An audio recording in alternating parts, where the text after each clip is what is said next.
Feira Saúde. Oferecimento Dr. Renato Gama, 3326-4770.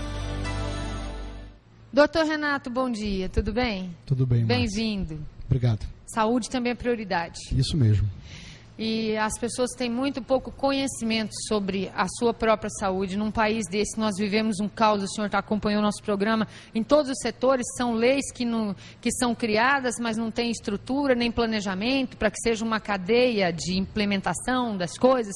Então, é muito importante a presença do senhor para esclarecer algumas coisas para a população. Estamos às ordens. Hoje, qual é o nosso assunto? Então, hoje, Márcia, nós tivemos muitos pedidos, né? Até recebi uma cartinha pedindo que a gente falasse um pouquinho sobre esquizofrenia, que é um assunto assim que está muito em evidência. Está sendo tratado na novela das 8 da Rede Globo. Um assunto muito polêmico e tem uma série de vieses também no aspecto religioso, no aspecto acadêmico, enfim, no preconceito social.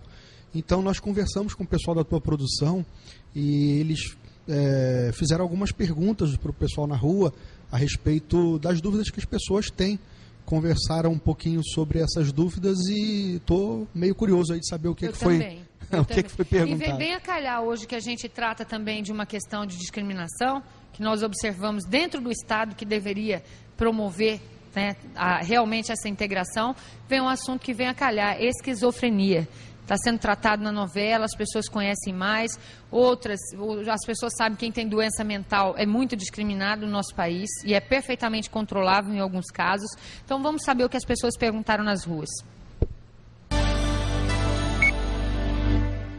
Você já ouviu falar em esquizofrenia? Não sei ao certo o significado da palavra, mas já ouvi falar assim o que significa esquizofrenia. Negativo. Não. O senhor já ouviu falar em esquizofrenia? Não, muito pouco. Doutor, esquizofrenia, essa palavra assusta. Assusta porque já remete à loucura, né? A pessoa fica com medo de não ter cura. Enfim, fala um pouco sobre a doença e tem controle? Tem controle, Márcia. A esquizofrenia é uma doença que é passada geneticamente. Não é obrigatório, quer dizer, o pai tem esquizofrenia, o filho tem que ter. Não é assim. Mas existe uma tendência maior nas famílias que têm esquizofrenia. E a pessoa pode desenvolver esquizofrenia sem ter tido nenhum parente com esquizofrenia? Pode. Inclusive, as características, hoje nós sabemos de uma forma bem clara qual é a química cerebral que está comprometida no esquizofrênico. Então nós sabemos hoje. A gente já conversou um pouquinho sobre doença de Parkinson em outras oportunidades, e a doença de Parkinson ela se caracteriza por uma falta de uma química que se chama dopamina no cérebro. E a esquizofrenia é uma doença contrária, ela tem excesso de dopamina. Então a pessoa, por causa desse excesso da química dopamina no cérebro, ela começa a ter uns sintomas muito característicos de ouvir vozes, ver pessoa que não existe, muitas vezes ver pessoas mortas, ouve vozes de pessoas que já morreram, da família, por exemplo. Tem uma ideia de perseguição, então ela tem uma ideia de que a polícia está perseguindo, ou que as pessoas querem matá-la. Essa coisa de achar que é espírito, está vendo espírito. Isso tudo a gente vai falar ao longo da nossa participação hoje, e é muito comum essa interpretação de que é proveniente de seres sobrenaturais, enfim. É muito comum isso, e inclusive esse é um dos motivos porque, de forma muito frequente, as pessoas têm muito preconceito, muito medo, e acabam buscando alternativas para o tratamento que muitas vezes não resolvem. Vamos ouvir outra pergunta? O senhor sabe quais são os sintomas que um esquizofrênico tem? Não, senhor.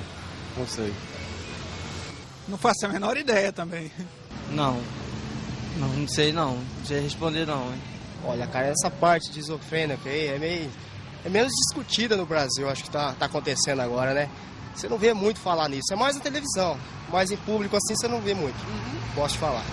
Então você poderia me dizer quais os sintomas que um esquizofrênico tem? Se eu não me engano, eu não tô lembrado. Quais são os? Os sintomas são as pessoas veem vultos, começam a imaginar coisas, assim, mais ou menos assim, nesse sentido. Doutor, quais os sintomas a gente já falou, né? Mas podia, e eu quero, dentro desse contexto, fazer uma pergunta. Diga, pode fazer. Eu sei que o senhor é uma pessoa espiritualizada, né? O senhor não duvida também que o ser humano que se acha que já encerrou todo o seu conhecimento também, né, é ridículo, porque nós temos um mundo desconhecido. Mas, assim, muitas pessoas até resistem, porque elas acreditam que é só espiritual mesmo. Não, isso é espiritual. E de ouvir vozes, que tipo de coisas que pode acontecer? Porque existe, a gente às vezes pode pensar que ouviu, tem gente que acha que viu, a pessoa vê mesmo na cabeça dela, uma pessoa se materializar ali na frente, falar com ela? Vê.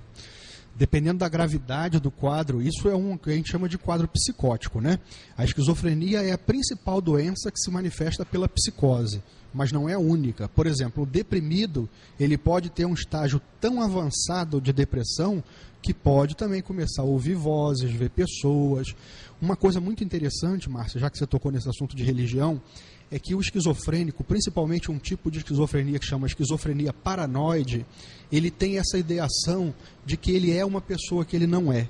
Então ele começa a achar, por exemplo, que ele é um enviado de Deus, ou que ele é Jesus Cristo, que ele veio para salvar a humanidade, ou que ele é um anjo.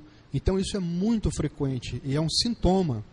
Então nós precisamos ter muito cuidado ao interpretar esses fatos. Como você disse, nós precisamos ter uma compreensão global do ser humano, né? Nós não podemos achar assim, olha, o ser humano é um amontoado de células e se tem alguma coisa acontecendo de errado, isso é meramente química cerebral. Nós temos que ter também a maturidade de entender que o ser humano é feito de corpo, alma, espírito, tem células, tem química cerebral, mas pessoalmente eu não acho que nós estamos sozinhos nesse planeta, entendeu? Nós temos que entender que nós temos um espírito e que nós podemos sofrer influências também. Então nós temos que ter discernimento. Eu já tive experiências de pacientes serem encaminhados como psicóticos e chegando no consultório eu ver que não se tratava de psicose. Então, por outro lado, também tive pacientes que recebi como sendo, entre aspas, endemoniados, e o demônio saiu com Aldol, 5 miligramas, um comprimido 2 vezes ao dia, Ampliquitil, Fenergamp, Portil. Quer dizer, demônio não sai com remédio antipsicótico. Então nós temos que ter esse equilíbrio. E as pessoas, eu já vi na televisão um caso de um moço que matou a namorada e pôs no freezer, um músico, que ele era esquizofrênico, largou o tratamento porque achou que estava curado, e aí um dia vozes mandaram ele matar a moça e pôr no freezer. Então, eu fiquei muito chocada com isso, porque esquizofrenia, então, tem controle, mas não significa cura, não tem cura. Exatamente. Nós tivemos um caso recente aqui em Tangará, até foi alvo assim, de um debate nosso aqui na TV, falando sobre um menino que era um psicopata e também era psicótico. Então, ele disse numa entrevista, acho que foi até no seu programa, ele falou que ele ouviu uma voz que mandava ele matar um menor, né? Então, são doenças que são questões de saúde pública e que têm implicações até na segurança pública, né? E pode aparecer de uma hora para outra na pessoa? Sim, geralmente tem um fator desencadeante. Por exemplo, o esquizofrênico, o esquizofrênico paranoide, ele abre o quadro clínico na adolescência. Então, uma família que tem muitas pessoas esquizofrênicas, que de repente um adolescente começa a ouvir vozes, se sentir perseguido, ou ele achar que ele é uma pessoa que ele não é. Geralmente tem uma espiritualidade muito exacerbada, o psicótico ele se torna um indivíduo muito religioso. Então, essas características devem nos alertar para que a pessoa procure um acompanhamento médico e o médico tenha discernimento se trata de um problema clínico ou se trata de uma esfera que não seja médica, né?